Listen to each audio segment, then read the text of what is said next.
Now, players in the maritime sector, that's in Nigeria, say rampant extortion along key port corridors is crippling the nation's maritime logistics sector, inflating transport costs and contributing to rising consumer prices, industry stakeholders warn. At Apapa and Tinkan Island ports in southwest Lagos, Nigeria, which are the country's busiest trade gateways, truckers face an entrenched network of illegal checkpoints and black market ticket schemes. Despite the introduction of an electronic call-up system in 2021, corrupt intermediaries have exploited loopholes, reselling digital booking slots at exorbitant prices.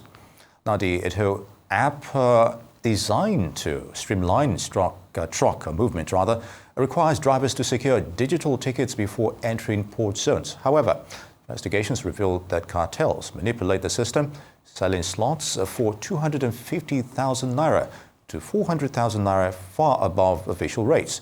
Additionally, truckers report up to 60 unauthorized checkpoints along port access roads where officials and touts demand bribes ranging from 5,000 to 20,000 naira per trip.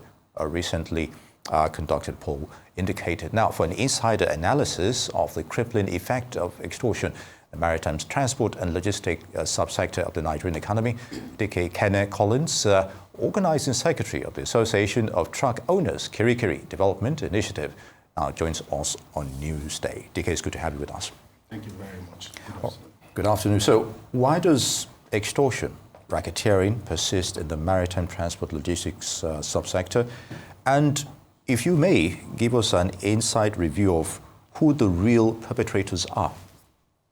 Okay. Extortion slash racketeering has been part of the maritime logistics system for a very long time. And I will primarily say this. The Nigerian Port Authority is the chief organizer of these complaints of which we lay every day. I'll break it down into two parts. First, we have the kinetic and non-kinetic approach which they use. I will start with the kinetic approach. MPA deploys its officers all around the ports. We have them at Sunrise, Coconut, Eleganza. We have them even outside their jurisdiction. They are there using what we call cam boys in local terms. We call them cam boys. That is boys that are not in any uniform. They are non-state actors that are being used to extort and milk truckers. This has been going on for over a long time. I could go on and name the points, right from Eleganza, Area B, so many junctions within the port corridors. And you have members of MPA. Sometimes they are standing akimbo, but they are working together with these boys, extorting truckers. These are the physical extortion which you see every day, every minute, every second. They were there yesterday, they will still be there today, and they will be there tomorrow. And these things are happening, and it has been continuous. Then secondly, what I would term the non-kinetic approach. In 2021, when there was serious road construction at the port, the electronic system, electronic call-up is a generic name. Okay. The electronic system was brought into place. It was brought in by the Nigerian Port Authority. Yes, the Nigerian Port Authority has every right, has every power to bring in a third-party company to do its job. Whatever they are doing is the job of Nigerian Port Authority.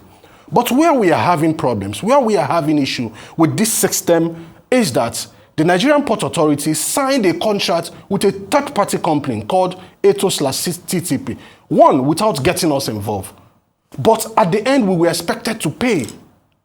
Now, Eto/TTP, at the beginning of operation, yes, they were okay, we were booking. But on the long run, we realized that the system was being manipulated against us in our business, in our spheres. We were having both parks, brigades, that is the layers that they created. And technically, they made our parks our own garages, which we pay millions of naira, almost redundant, and which we can term double taxation. This has been the non-kinetic approach of the Nigerian Port Authority.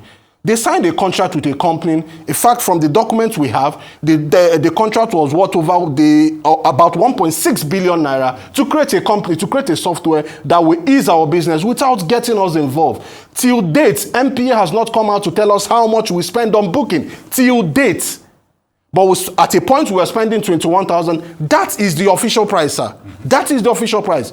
But to an extent that Even insiders in the same companies, they are the ones in charge of racketeering. This is software. Everybody knows how this thing works. It's a run-of-the-mill job. But they spent over 1.6 billion, created this software, and have been using it against us. And let me point you to 2021. Yeah. The Nigerian Port Authority, through these third-party companies, we are collecting monies at Kirikiri Lighter Terminal. We caught them. We even report. We told them. Imagine they being the judge in their own case. On the 7th of September 2021, they were collecting money. We presented the account number, a First Bank account number to them that they were using to collect money. But do you know, till date, in fact, the AIG Maritime, Mr. Amadi, he was the one that investigated the case. AIG Maritime.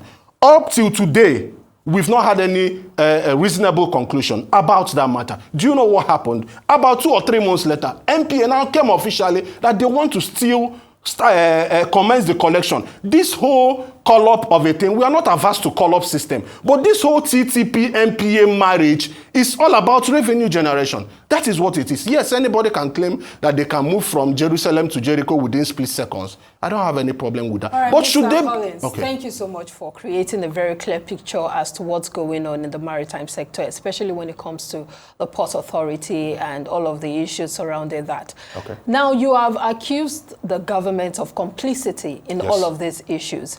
What are the practical solutions that you are proposing, especially seeing that you said the e-collab system that was created by the federal government to resolve the issues did not work?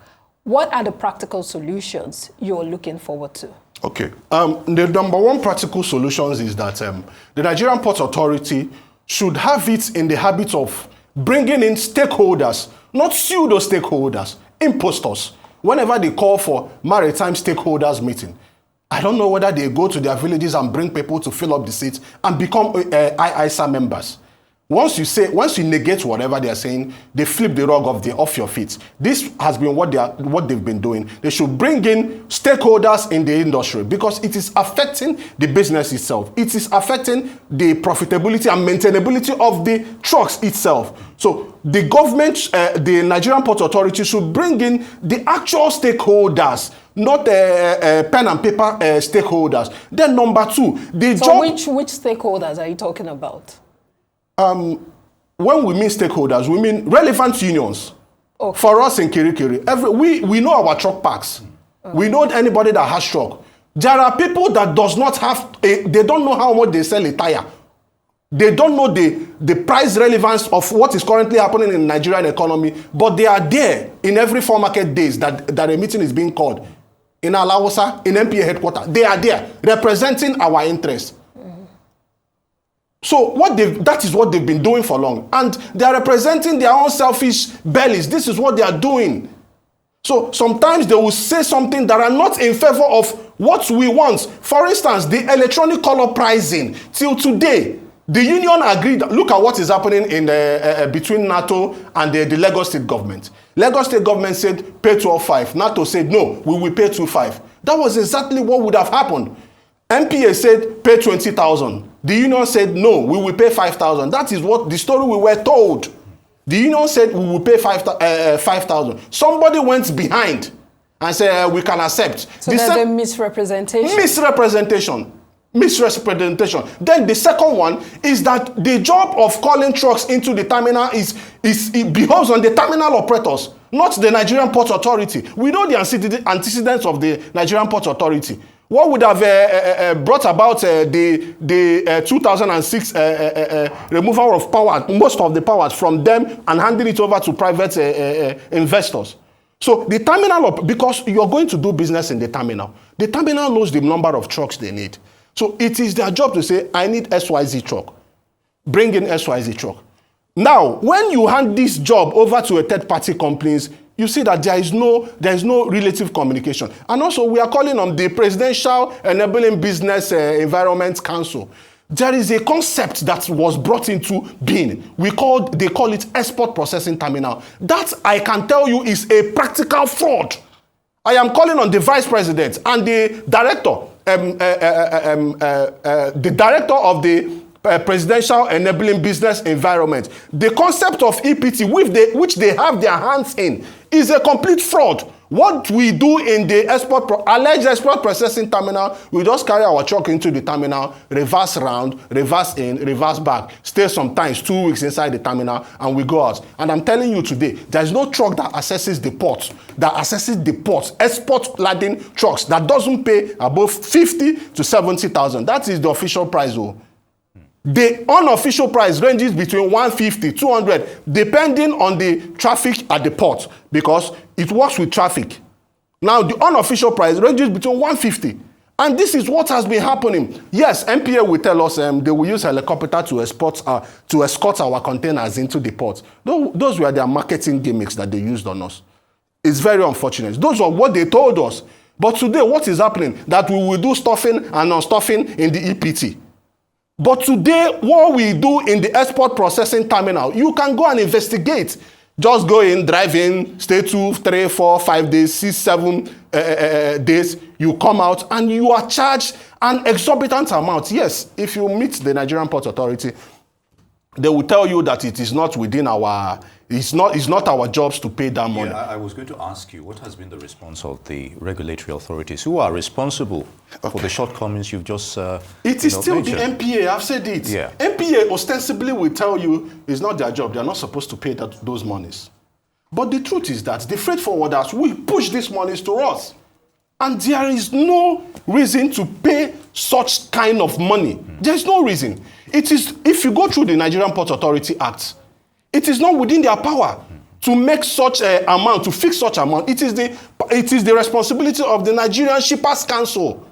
They are the port economic regulator. We don't understand what is happening. MPA will wake up, they will fix price, they will tell you this is what we pay. They will use their proxies. Of course, I don't need to tell you that it is their cronies. Their cronies that they will approve this park, garage, brigade, or whatever. Let me even inform you. Of late, myself, I was quitted from my own garage at Kirikiri because they want to use it as this same criminality.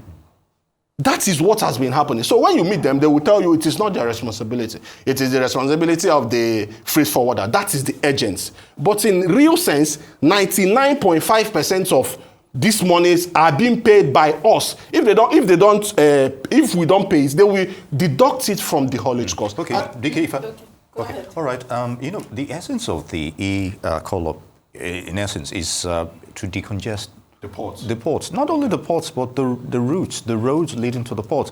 We remember those days when, to a large extent, before the reconstruction of the roads and everything, there were large, volumes of traffic stretching all the way beyond mile 2, all the way to and all that. But since the call-up and despite the shortcomings you just mentioned, has there been any change in that whole scenario? I know it's a bit of a complex scenario, but it's not insurmountable, as it were. Of course. Well, the truth is that before the advent of the electronic call-up, we were having several problems, both the ones that are man-made and the ones that are natural, both from state actors and non-state actors. But I will tell you for a fact, there are just 3 things that caused all those issues, just 3. Number 1 major problem was the construction going on the road. Okay. Which to a large extent has been completed. So that has been the major problem. Now the second problem was the problem of terminals. When we load these consignments out of the ports, we find it very difficult to return the containers to the terminal. At a point, MPA created bonded terminals outside the jurisdiction of the Nigerian Port Authority, outside the ports. So we have them at Amuwo, we have them at Ikorodu, we have them at different locations within Lagos and Ogun State and other states. Now, when you deliver this consignment, it is your responsibility to return the empty containers at these terminals. Okay. But what happened then was that the terminals were few, and they were easily filled up. A 40-feet container is big, a 20-feet container is big. What you look at, 1 hectare, 2 hectare, before you know it is filled up. Yeah. So the terminals were completely filled to the brim, and it caused a kind of backlog. Trucks were now lining up everywhere. Everybody wants to access the port. And those with the contract of evacuating the containers, we are not finding it easy. And if you remember at that period, the movement of rail has not been optimal then. And the movement of batch has not been optimal. But what is happening currently, most of them are operational now, as we speak. Now, the third and most important thing is the Nigeria economic outlook. What was the price of dollar then? today, what is the price of dollar? We see the volatility in the economy. Actually, I was going to come to that because, you know, we have to bring it down to the economy. But we don't have time. We're really pressed for time. I know that it has impact on food prices, the importation of goods, on inflation, and all that. But we hope that you find, you know, resolution to all of these issues. Thank you so much for your time. Dike Ekene Collins, Organizing Secretary of the Association of Truck Owners, Kiri Kiri Development Initiative.